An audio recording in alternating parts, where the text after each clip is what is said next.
Hello, this is my week 2 assignment. Hi, my name is Sally Gimmon, and I'm known as a tax saving champion. I have done 6 different stories. First off is going to be my personal story, and it's a tough story. I became a real estate investor in late 2018 when my mom got sick 2,000 miles away from home. She got septic in the blood, and she was on a ventilator for 13 months and in the hospital for 15 months. My dad stayed with her. I wanted to start visiting her, and I didn't have the money. So I joined a real estate group in December of 2018. And with my mentor in 2019, I wholesaled 7 bank-owned properties nationwide, paid off $184,000 in debt. Woo-hoo! I was a rock star in my real estate group, and I was a good little real estate investor. I saved $50,000 in my bank account. Well, COVID struck about in March of 2020. I had several deals in the pipeline. They all shut down because we had to use courthouses to get the right information. And on April 1st, 2020, my 3 properties that I had as my own stopped paying me and had no money coming in. Oh boy.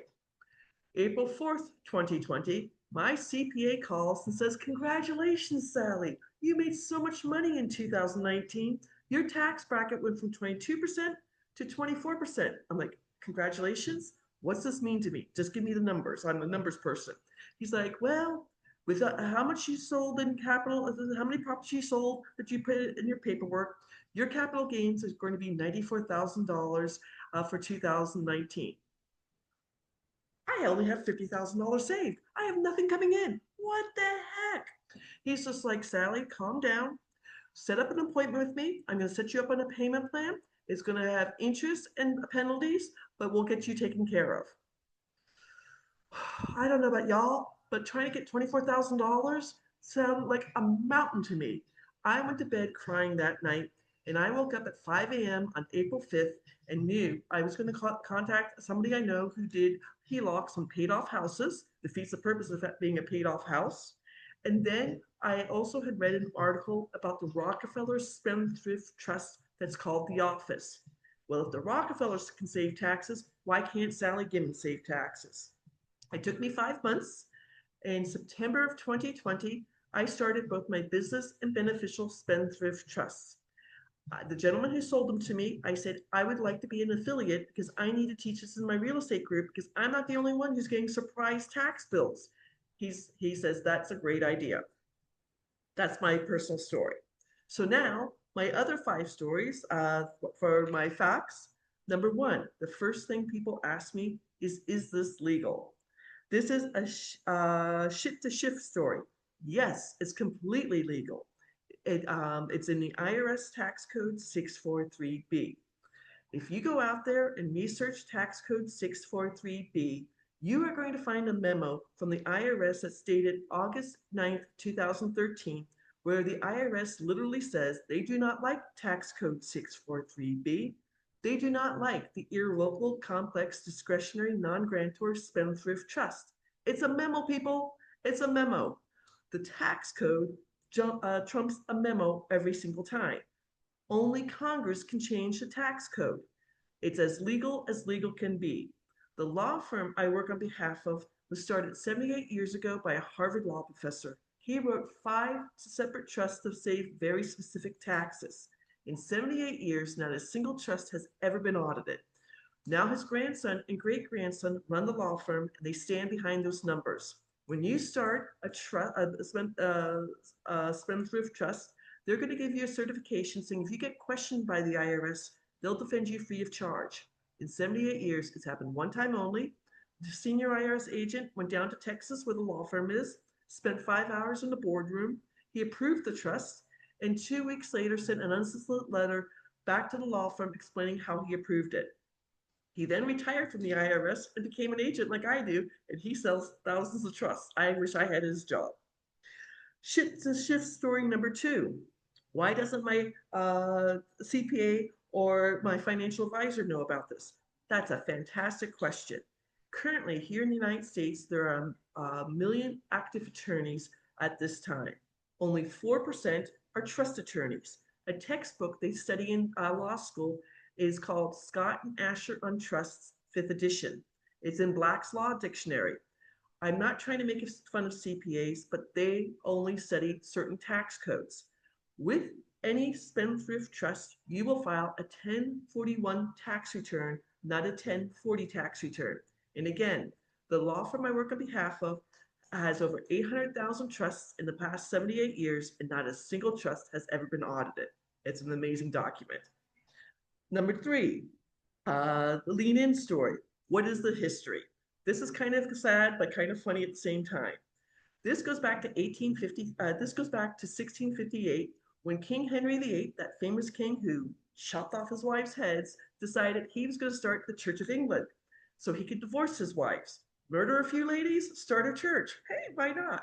He goes to tax the lords and ladies of England, and they go back to the 13th century, the Magna Carta that was put in place when King John got too much power. They came back to King Henry VIII and said, oh, no, no, no, King Henry VIII, you can't do this. It's contract law, and we stand behind this. It came to the colonies while we were still part of England. The law firm I work on behalf of inherited a trust that turned 353 years old in 2026, before we were a country. Our current tax code that we're under started in February of 1913. The federal government was broke. It was supposed to be around for 10 years. And the super rich families of 1913, the Rockefellers, the DuPonts, the Carnegies, and the Kennedys, made sure they could save taxes. Unfortunately, the United States got involved in World War I, the Great War, and our tax code has only grown and grown and grown since then. This is as legal can be. It has also been in front of the United States Supreme Court on 2 separate occasions, and it's won both times. If you need case law, I can give you a copy of that. So my fourth one, badass list. Has any trust ever been audited? I can only speak for the Benson Financial Trust. That's what I sell. There's 5 different trusts. There's the business trust to save federal and state income taxes. There's the beneficial trust for investors. They will stop paying taxes on profits, so they'll no longer pay capital gains when they sell something at a profit. They'll no longer pay interest income taxes if they're a passive investor. They will no longer pay dividend income taxes if they're in the stock market. They'll no longer pay rental income taxes if they're a real estate investor. And they'll no longer pay royalty income taxes if they have talent or if they're NFT world. The third trust they wrote is a charitable trust, a 501c3 company.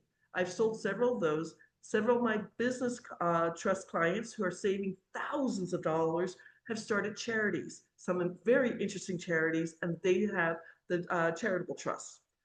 Fourth trust that Paul Benson wrote is the Mineral Rights Trust. I'm going to be honest, I've only sold one of those. One of my beneficial trust clients inherited his granddad's horse farm in Oklahoma. On the horse farm, there are 6 functioning oil wells on that farm. The money he gains from the oil wells is about $32,000 a year per oil well. Congratulations to him. It goes to the Mineral Rights Trust, and he doesn't have to pay taxes on that.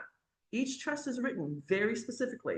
And then the 5th trust that I've only sold a few of them because I don't like it is what's called the senior trust. The senior citizen must be 65 or older. They must be incapacitated. They must have dementia or they must have had a stroke.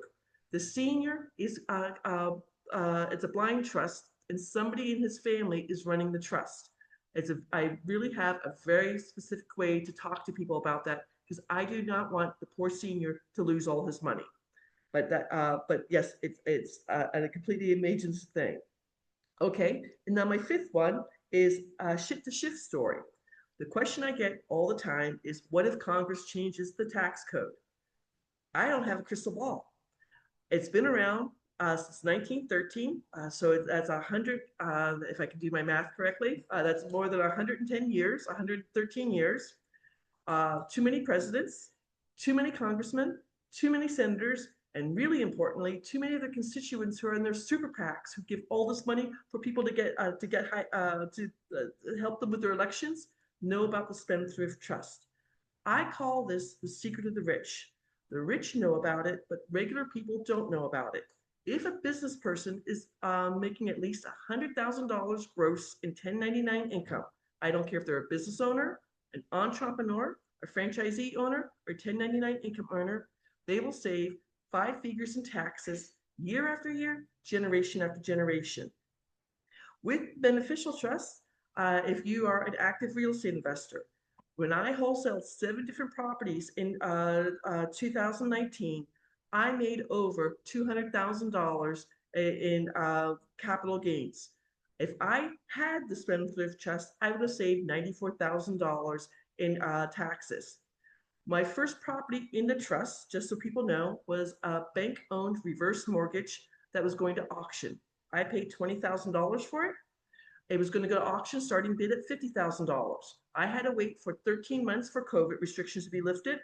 That $30,000 spread in between at 24% tax bracket would cost me $7,140. When it finally went to auction on August 28th of 2021, without lifting a hammer, the final bid was $64,490. Woo-hoo! I made $44,941 at 24% tax rate.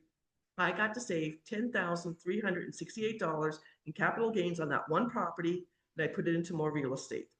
My goal is to teach the secret of the rich to as many U.S. investors, U.S. business owners, U.S. entrepreneurs, U.S.